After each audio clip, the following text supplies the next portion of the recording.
The Moccasins of UTC are trying to put a damper on that party. East Tennessee averages over 86 points a game, and right now they're on track to score less than 40. I mean, what a great defensive job UTC has done. Then it's no. Wow, they box out again. They're really controlling the boards, the Moccasins are. Well, again, Kelly Sutton has done a tremendous job on offense, and he's been the offense essentially in this basketball game. He has 11 points, and that's as many as East Tennessee State has as a team. And the three is answered by Pelfrey.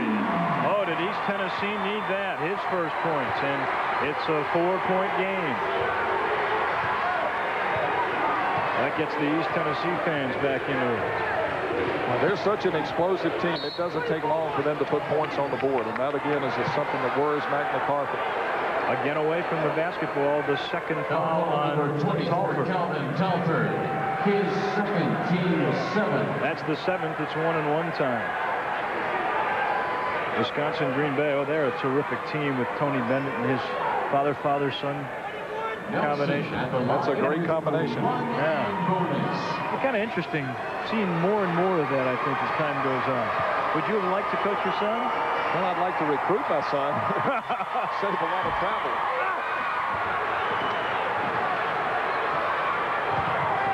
The Moccasins get it back.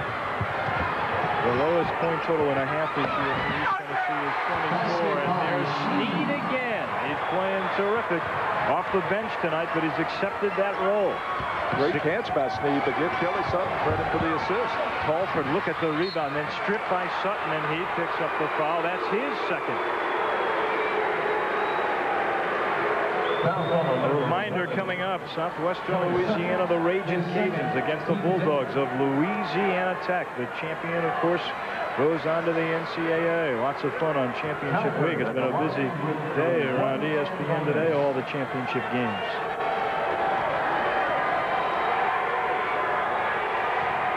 One and one for Telford, who's old. Well, again, he's an excellent free throw shooter, and we haven't seen him at his best because with an open court situation, he really can move with the basketball, and he can finish plays spectacularly. 3 for 3 from the line tonight for The 6'4" senior, and now it's a 4-point game again. Snead, and there's a tie-up as Snead and Stewart, or rather Sutton, got tied up. And Sutton pushed his own player away. Yeah, that might should have been a travel rather than a jump ball, but they call a jump ball first. That'll leave it in the Moccasins' possession. Credit East Tennessee for coming in and grabbing on. At least they have the arrow now. East Tennessee back to the zone. Last time they went to this, Kelly Sutton drilled the three-pointer. I'm sort of surprised to see him in it right now. Nelson got it in the corner. Redden with a nice move. And right to Nelson, and he missed the jam. Snead a three. That was a brick. Stewart. No. It still won't go. Finally, Nelson. Again, you see the intensity there, the way Chattanooga went after the ball on the boards. UT Chattanooga really just staying after it until they beat it in the goal. Nelson's got 7, the lead back to 6. Look at the fence and the feint there as the Moccasins control the boards. And a foul. Nelson picks up number 1. UT Chattanooga is just given nothing inside. If you come in there, the best you can hope for is to get to the free throw line. And a nice job by Pelfrey taking it in there, but now they've got to start making the free throws. Pelfrey, a 72% free throw shooter, nothing but net. He's got 4, and it's a 5-point game. East Tennessee led early by 4. Tennessee Chattanooga's biggest lead was 7 not too long ago at 18-11. Pelfrey cuts it down to 4, and here's full court pressure.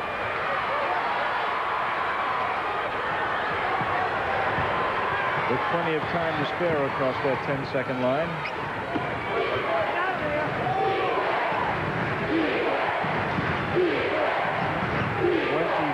25-10. That's quite a margin there. You'd think the lead would be bigger, Terry, with that kind of margin.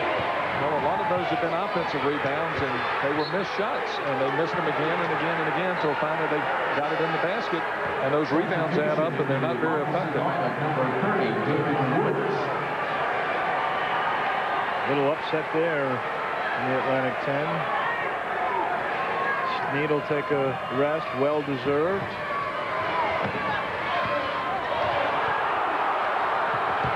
Nice passing. There's a clean block by Dennis, but a block.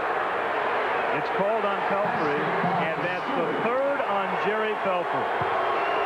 Foul call number 30, Jerry Pelfrey. We get a chance to see this. Good penetration here, and he has to move because he's sliding by. So it's going to be a basket or a foul, and he chooses to take the foul.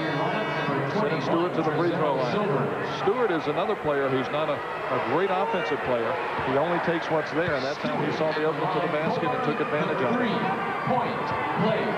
He has not scored yet today. Just a very solid basketball player. Plays excellent defense, doesn't make mistakes. Nails it, and it's 25-18.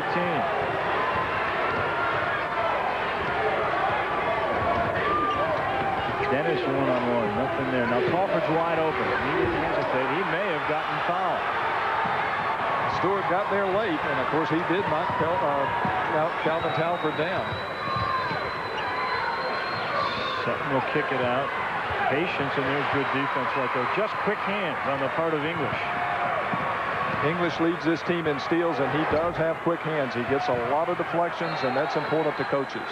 Palmer missed the three. Stewart just trying to keep the ball away from the hoop. Knocked it out of bounds. Mac McCarthy pacing. He's nervous. Up by 7. He knows his team can't let up at all because East Tennessee State can score points in bunches. Silvers, who has the potential to score, can't find anything inside. They want to get it to Dennis, but he looks at 2 people every time. Silvers just barely holds on, and he'll force. No, and look at the little guy Stewart. You talk about knowing roles and boxing out. He did that there. Well, good position by Stewart, and one of his great contributions this year was holding Terry Boyd of Western Carolina to 3 for 15 shooting. Just a great defensive job. What a move inside by Nelson, and Nelson now has 9 points in the game, and that's exactly what the lead is. The biggest margin of the night for Tennessee Chattanooga. Dennis a 3, and he got it. Oh, when they needed an answer, the big guy got it for him. And you can see both teams are a little bit tired now. You can see they're heavy-legged, getting up and down the floor, and when that happens, you tend to get your own man, and you don't help out as much, and that's why Nelson was open at the other end a while ago for the one-on-one move, and what a great move he made. Trying to get it into Nelson. Why not? He's been hot, and there's a steal by Silver. All the way, yes! Silvers is one of the few players right now who looks fresh, and he's just come off the bench, hasn't played many minutes. You can see everybody else is tired. 5 in a row for East Tennessee State, and they're back in this game with 3 minutes and 7 seconds to go in the first half. East Tennessee has scored the last 4 in a row, and now field goal shooting heating up a little bit for Tennessee Chattanooga, and believe it or not, East Tennessee too. And they've improved the percentages. That last timeout, Mac McCarthy wasn't happy about that. Kelly Sutton called the timeout, but they were hoping to get a TV timeout rather than using up one of those precious 3 that you have in a TV game. The next dead ball would have given him that. That missed shot means Tennessee Chattanooga, or rather ETSU, can move to within 2, even 1 with a 3. Offenses have picked up here a little bit the last couple of minutes, and there's another one that English just couldn't get to go. Terry, he's still scoreless. He's their top scorer. Well, again, in the post situations, the defenses at both ends of the floor are shoving those guys out a little farther. Sutton, what a move! It counts. Well, that may be the 3rd foul on Calvin Talford. Foul call on number 24, Calvin Talford. Great move. We saw him go left earlier. This time he goes to his right. Really good job of wedging himself in there and just not allowing the defense to get back into play. And it is the 3rd foul on Calvin Talford, and that could be just as big on the scoring end of it in terms of taking Talford out of the game. He'll have to sit on until the second half. You're right. Hard to believe that as quick as he is, Sutton got around him. Sutton 13 points, make it 14 now, and it's back to a 7-point advantage for the Moccasins.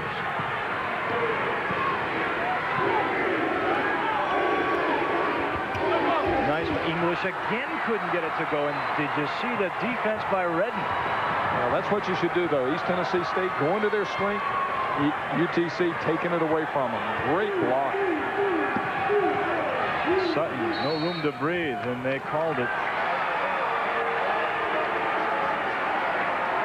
That foul on Reese Dudley, who only plays about 6 minutes a game, didn't play in all the games this year. That costly third foul to Talford has made Alan LaForce go deep into the deck. Well, also, he's trying to create some opportunities with his defense. He knows that playing against that half-court defense of UTC is not going to produce the results that they need to get back in this game. They're going to have to knock the ball loose and get it in good offensive position and get some transition points. Wild game in that first one with Cleveland State. Sutton is season high 21. He's having a whale of a day so far. Inside, and English finally on the scoreboard. Well, they didn't give up on the game plan. They have kept going inside to him. And I like that. I like the fact that East Tennessee State said, we're going to go to our strength. We're going to get Rodney English back in this game somehow. You're not going to take him out of the game. 7-point contest. Woods will go to work on Silver. Yes. That's an impressive move. That looked like Keith Nelson down there moving, and I'm sure Mac McCarthy's glad to see that since Nelson won't be here next year. Now, we mentioned Woods can play, and he's had a good tournament, 18 yesterday. Here's the three. Palmer, no, but Dennis with the rebound and the foul. One of the very few offensive rebounds, though, that they've been able to come up with, and of course that has been the difference in the game, the fact that UTC has been able to get second shots, and a lot of those have been in the paint, of course. And that's been English again, who's their best rebounder. He's been shut off. Silvers with a nice steal, and Reese leaves it for him underneath. And there's a quick run now by ETSU, and they close it to 5. And of course the defense created that, and you saw the numbers in their favor, 4-on-1 down to the other end of the floor. East Tennessee will take those kind of breaks all night long. A reminder, at halftime, John Saunders will have highlights of USC and Washington State and the battle in the Big Ten with Indiana and Michigan. And then 2 more tourney bursts decided today. Neal into the game. That's the brother of Craig Neal. Shane Neal is a freshman from Marietta, Georgia. And of course, Craig Neal, a great player down at Georgia Tech. His brother Shane in the game now. And he's in for Kelly Sutton, which is a real story. Kelly Sutton sprained his ankle slightly. He didn't want to come out of the game, but you could tell that he was humbled. And Mac McCarthy said, no, I'm not going to leave you out there and take a chance on making a mistake because you're hurt. Tomorrow, championship week continues. The